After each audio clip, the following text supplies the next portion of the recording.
Historia inafungukia hapa ndani ya gari. Kuna wawili hapa. Kuna huyu jamaa anajulikana kwa jina la Chris, lakini pia kuna huyu bidada anaitwa Meli. Meli alikuwa akimpeleka Chris nyumbani kwao, na baada ya safari ndefu walikuwa wamefika sasa kwa ajili ya kuja kutambulishwa mkali ambaye ni Chris. Baada ya kutambulishwa kwa wazazi, lakini zaidi ya hapo kuna mambo ambayo yalitokea ndani ya hii nyumba. Kwa hizo siku chache zilizokuwa hapo, aliweza kukutana na mtu ambaye ni mweusi kama yeye katikati ya familia ya watu weupe. Lakini pia ndani ya hii nyumba kulikuwa na masuala ya operation yaliyokuwa yakiendelea, na hii operation ilimpelekea bwana Chris kujikuta katika wakati mgumu tena mbaya na kujikuta kufanya mauaji makubwa sana. Hebu sasa tuende tukaangalie sasa ni kitu gani ambacho kilichopelekea hiyo hali kuweza kutokea. Sasa hii story inakuja kufungukia hapa. Ni mkali mmoja ambaye anajulikana kwa jina la Archie. Archie huyu bwana ni Mnigeria ambaye alikuja Amerika kufanya mambo yake ya kikazi, na leo hapa alikuwa akifanya matembezi yake usiku. Lakini kuna gari ambayo ilikuwa inamfuatilia kwa muda. Alipojaribu kuweza kuikwepa na kuikimbia, bahati mbaya hakuwa ameangalia vizuri, kumbe kuna mtu mwingine alikuwa kwa nyuma na akawa ameweza kumfanyia ataki ya kumshambulia. Baada hapo mkali akajikuta tayari hawezi kujitetea na akaburutwa moja kwa moja kupelekwa katika gari, na baada hapo akawa ameondoka nayo.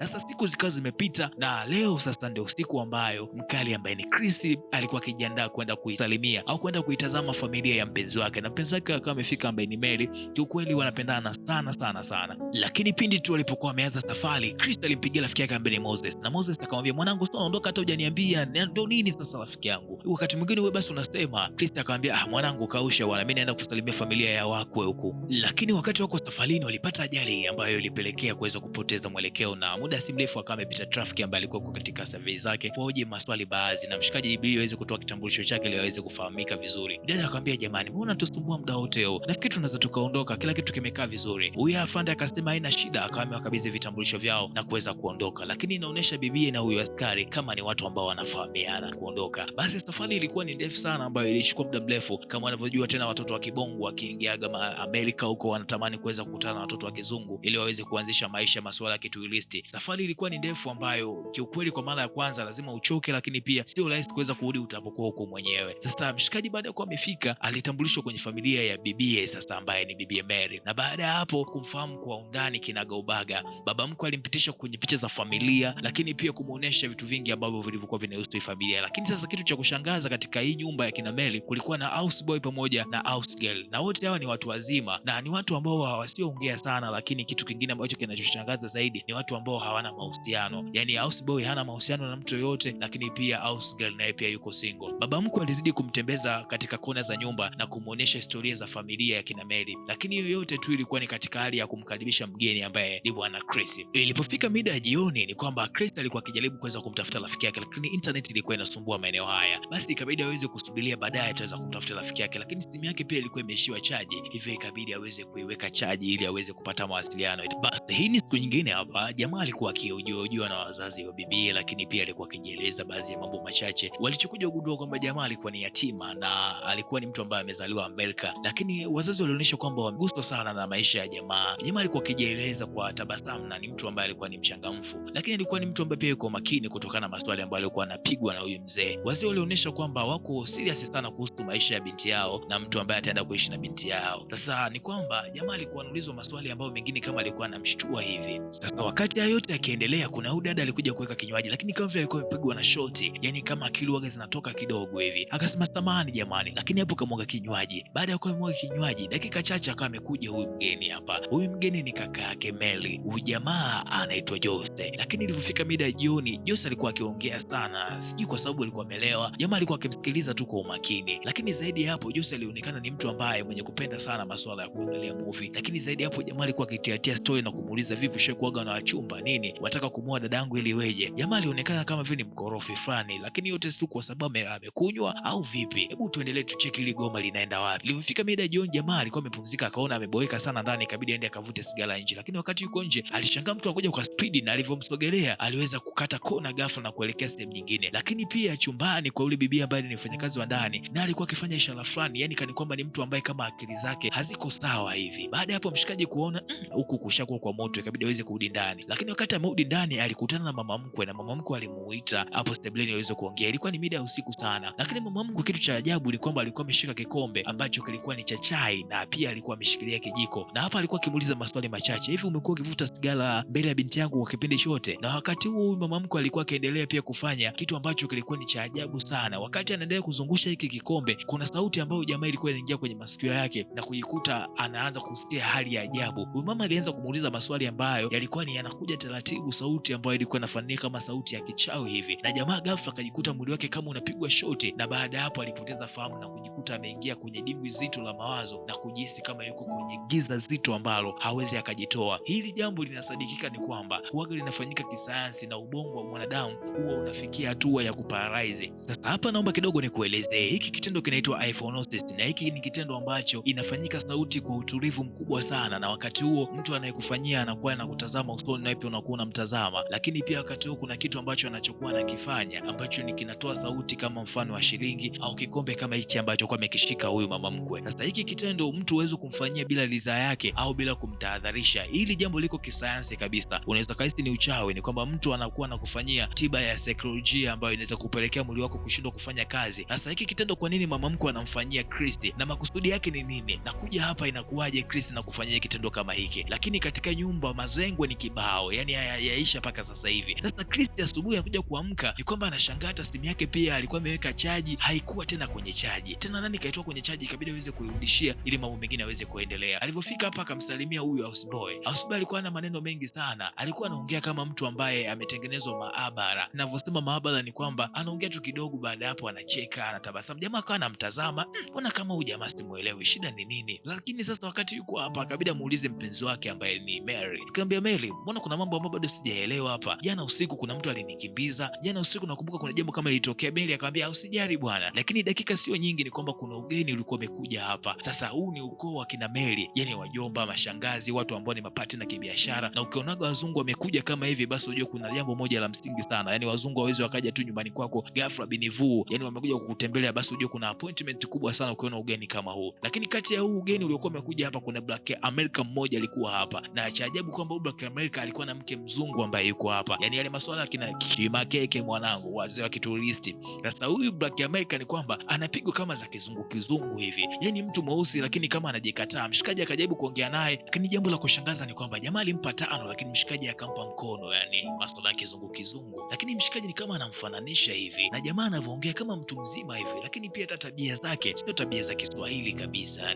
Yani hata kama umeisha mbele mshikaji akamrudi ndani, lakini hao wageni walivyomwona mshikaji amepita wakawa wanatazama, kapita tena huyo mshikaji. Sasa jamaa baada ya kuwa ameingia ndani, Chris akashangaa simu yake imechomolewa chaji. Ikabidi aweze kumpigia rafiki yake maana ilikuwa imeingia chaji kidogo tu. Akamwambia, mwanangu mbona kama sielewi huko? Akamwambia wewe usijali mwanangu, hebu tulia. Sasa ni kwamba kitu kilichokuwa kinaendelea, mfanyakazi akawa amekuja. Baada ya kuwa amekuja jamaa akamwambia umeshtua, sasa vipi unataka nini? Mfanyakazi tu akawa anamtazama lakini hakuongea jambo lolote. Baada ya masaa machache tunamwona mfanyakazi alikuwa ametoka hapo na alikuwa akitabasamu tu. Lakini kama vile akili zake zimeruka. Ni kwamba mwenyewe Chris ameweza kuyakanyaga kuwataka watoto wa kizungu, watoto wa kishua. Ni kwamba hii nyumba ina mazengwe sio kawaida. Basi mshikaji akawa anajiuliza kulikoni? Haya mambo yanawezekanaje? Akawa anakumbuka pia zile situation za jana usiku zimekaaje. Ikabidi aweze kuchukua simu yake na baada hapo sasa kuelekea nje. Kuna jambo anataka kwenda kulifanya. Hebu tuende tukaangalie. Baada ya kufika hapo aliwasalimia wote, lakini kuna jambo alikuwa ameliandaa. Mkononi alikuwa ameshika simu. Na huyu jamaa ambaye ni Black America alikuwa hapo anaongea na mke wake ambaye ni mzungu. Jamaa alibidi aweze kuwasha simu yake ili aweze kujiandaa kuweza kupiga. Baada ya kuwa amepiga hizo flash, huyu jamaa kama alikuwa amepigwa na shoti. Yani alijikuta ghafla ameweza kusimama. Na baada ya kuwa amesimama jamaa akamwambia, "Hebu toka hapa, ondoka, kimbia." Baada ya kuwa jamaa akili kama vile zimemrudia, baadaye mkali Chris akawa ameweza kukalishwa kikao. Na jamaa akawa anasema samahani kwa wote ambao wameweza kutokea hapa. Sasa Chris akawa anajiuliza, huyu jamaa alivyokuwa ananiambia niondoke nikimbie, sio sehemu salama hapa, kuna nini? Huyu mshikaji ambaye ni Black America sasa hapa akili yake imeshatulia kama vile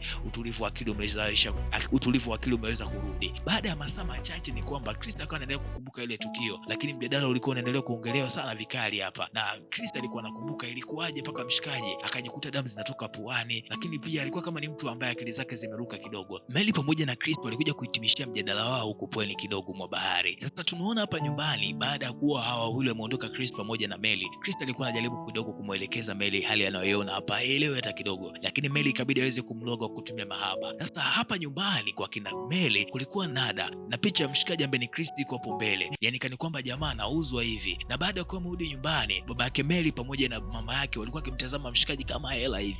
Haya masuala kina chima keke ananitisha. Sasa ni kwamba kwamba baada ya kuwa mshikaji ameweza kurudi, aliongea na rafiki yake kuhusu hali inayoendelea hapa. Rafiki yake alimwambia, sikiliza, si ulimpiga picha, hebu nionyeshe hiyo picha niweze kuona kinachoendelea kuhusu huyo mshikaji. Baada ya kuwa mshikaji wake ameweza kubugwa kwenye mitandao ya kijamii, aliweza kufahamu kwamba huyo mshikaji ameshakufa kitambo, na mshikaji akaona hapa mbona mimi naenda kufa. Baada hapo ikabidi aweze kukusanya nguo zake na kila kitu kinachomhusu aweze kuondoka, lakini wakati anaangalia vitu akaja akainukia kwenye kabati ya bibi ambaye ni Mary, akaja akakuta picha kibao mastela ambao walishakuwa na mahusiano na bibi Mary, na hao wote wameshakufa. Baada hapo mshikaji akaona hapa sio kweli, inabidi niweze kuondoka, lakini dakika chache tu, punde si punde, bibi Mary akawa ameingia chumbani, na kichoendelea ni hicho kwamba bibi tayari ameshafahamu kwamba mkali ameshaweza kufahamu siri ambayo iliyopo ndani ya yenyewe. Sasa mshikaji ataondokaje ndani ya huo mkali ambaye ni Chris? Alikuwa sasa anataka sasa kutoka ili aweze kuondoka. Anashangaa upande wa pili kuna baba mkwe, lakini pia kuna kaka wa Mary, lakini pia Mary ndiye anamwambia, funguo hii hapa, siwezi kukupa uweze kuondoka, uende ukatangaze yanayoendelea ndani ya nyumba yetu kwamba kila mwanaume anayekuja hapa waga na kufa. Hilo jambo haliwezekani. Chris alijaribu kidogo kuweza kupambana, lakini mwisho wa siku hakuna ichombulia, kwa maana kile kikombe pamoja na kijiko cha mama mkwe kilimfanya jamaa kumuingiza katika dimbwi zito la akili mgando, naweza nikasema hivyo, lakini pia tunaweza tukasema kama kuparalyze.